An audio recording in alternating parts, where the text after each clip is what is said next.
இது என்னம்மா தட்டில் வெள்ளை பூண்டு ஏதோ ஜீரகம் மிளகுலாம் இருக்கிற மாதிரி இருக்கு. அது ரசத்துக்கு எடுத்து வச்சிருக்கேன். இன்னைக்கு ரசம் வச்சு அவியல் தான் நான் வீட்டில் சொன்னேன். அதனால ரசத்துக்கு உண்டான சாமான் வந்து நான் இப்படி தான் ரசம் வைப்பேன். எங்கள் வீட்டில் எல்லாருமே இப்படி தான் ரசம் வைப்பாங்க. எங்கள் பாட்டிக்கிட்டே எங்கள் அம்மா எல்லாரும். அதனால் இது மிளகு, ரசத்துக்கு தேவையானது மிளகு, கொத்தமல்லி, ஜீரகம், பெருஞ்சீரகம், வெள்ளைப்பூடு, ஒரு வத்தல், 2 வெந்தயம், வேறு காயப்பொடி நம்ம கொதிக்கும் போது போட்டுக்கிடுவோம். கொஞ்சம் புளி ஊற வச்சிருக்கேன். இது என்ன புளி? நாட்டு புளியா? சாதாரண புளி. எப்போதும் கடையில் நம்ம எல்லா குழம்புக்கும் வாங்க புளி, அதே புளி தான். கட்டி அடுப்பில் வச்சுட்டீங்க? ஆமாம் வச்சுருக்கேன். இதை திரிச்சிட்டு ரசத்தை வைக்கணும். தக்காளி கூட வெட்டி வச்சுருக்கேன். நாட்டு தக்காளியா? நாட்டு தக்காளி 2 கருவேப்பிலையும் போட்டுக்கணும். சரி. ரசம் வைக்கிறதுக்கு சட்டியை அடுப்பில் வச்சுருக்கு. வச்சுட்டு இப்போ எண்ணெயை ஊற்ற போகிறேன்.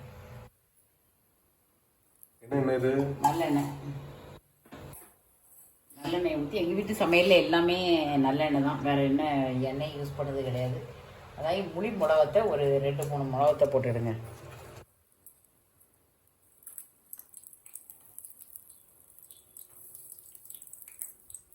அது போட்டதுக்கப்புறம் கடுகு போடுங்க.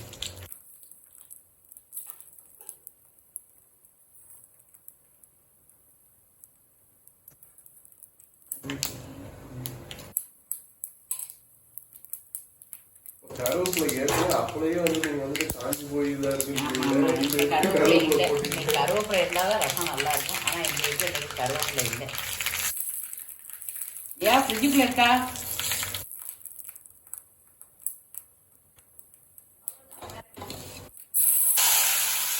இப்போ அதனால கருவேப்பிலை இல்லை. அந்த கருவேப்பிலையை போட்டுக்கிட்டு தக்காளி பழத்தை போடணும்.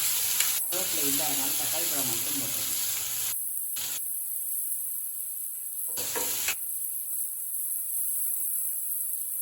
தக்காளி பழம் நல்லா வேகும்.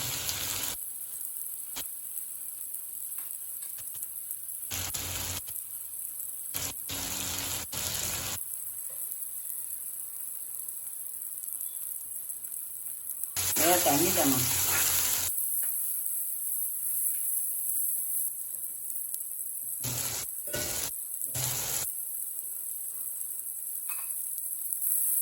இப்போ நல்லா சுருங்குற வரைக்கும் வதக்கணுமா? நல்லா வதக்கினாதான் ரசம் வந்து நல்லா வாசமாக நல்லா இருக்கும். அது எண்ணெயில் நல்லா வதங்கிடுது. இப்போ நம்ம திருச்சி வச்சுருக்க அந்த ரசப்பொடியை வந்து இதில் போடணும். அதாவது அந்த தனித்தனியாக எடுத்து வச்சு காமிச்சிங்க எடுத்து. ஆமாம், அதெல்லாம் ஒன்றா போட்டு திரிச்சோம்ல.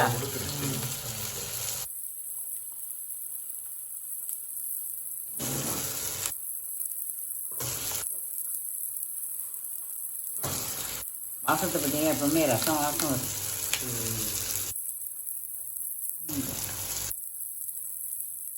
ஆமாம்மா, நல்லா குடிக்குது. அப்புறம் ஒரு வதக்க வதக்கிட்டு இந்த எண்ணெயோட சேர்ந்து அதுவும் வதங்கிடும். புளி கரைச்சி வச்சுக்கிட்டு அதை ஊற்றி வாங்கிடுவோம். நம்மளுக்கு எவ்வளவு ரசம் வேணுமோ அவ்வளோ தக்கனபடி அந்த புளியை கரைச்சி ஊற்றிக்கிட வேண்டியது.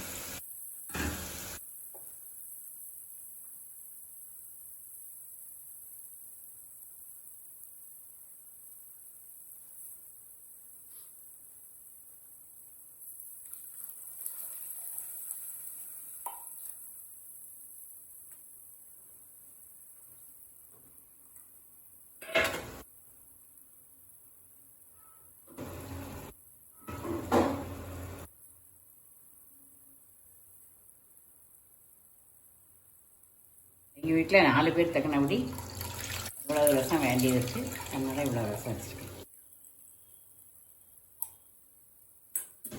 இப்போ இதில் உப்பு,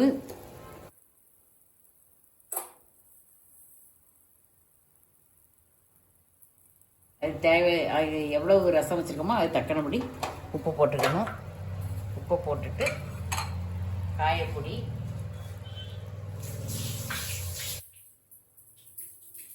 உப்பு போட்டுட்டு காயப்பொடி, மஞ்சள் பொடி 2யும் போட்டுறேன்.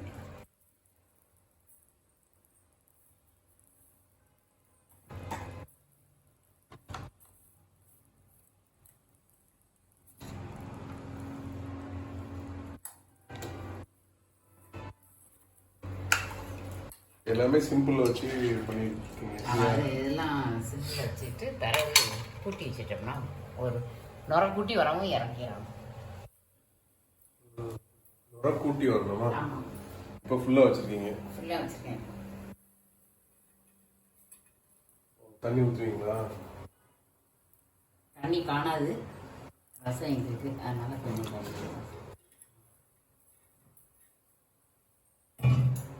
இறக்கும்போது கொஞ்சம் கொத்தமல்லியும் போட்டு ஒரு அரை ஸ்பூனுக்கு கொஞ்சம் குறைவாக கொஞ்சம் சீனி போட்டாச்சுன்னா நல்ல அந்த இதில் உள்ளதெல்லாம் எடுத்து கொடுக்கும். ரசத்தில் உள்ள பருப்பு, ஆமாம், அதெல்லாம் நல்லா எடுத்து கொடுக்குற மாதிரி இருக்கும். நல்லா இருக்கும் ரசம்.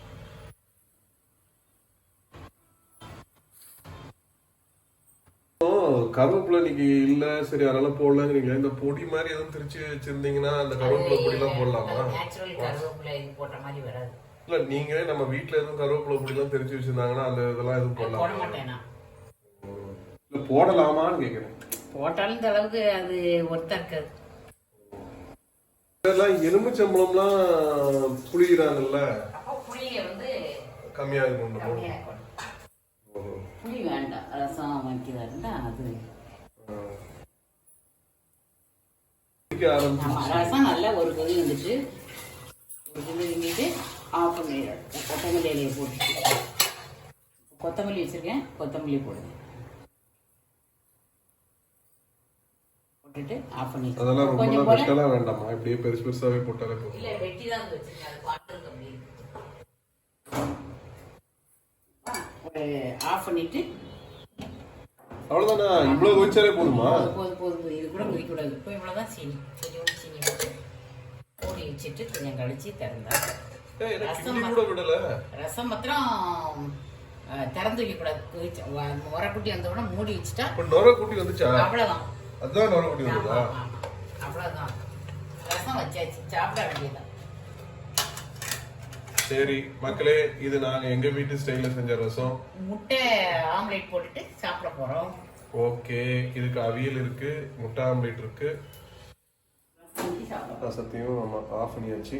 ஸோ இது எங்க வீட்டு ஸ்டைல்ல செஞ்ச ரசம். நீங்களும் ட்ரை பண்ணி பாருங்க, நல்லா இருக்குதான்னு கமெண்ட்ல போடுங்க. Happy cooking. ஃபைனலா ரசம் வந்து கொதிச்சு இப்படி வந்திருக்கு. சாப்பாடு வச்சாச்சு, ஆம்லேட் இருக்கு, அவியல், ரசம். ஓகே, செம்ம ஸ்மெல் அடிக்குது, எனக்கு பசி வருது. சரி, நான் சாப்பிட்றேன், நீங்களும் செஞ்சு சாப்பிடுங்க மக்களே. தேங்க்யூ ஃபார் வாட்சிங். Happy cooking.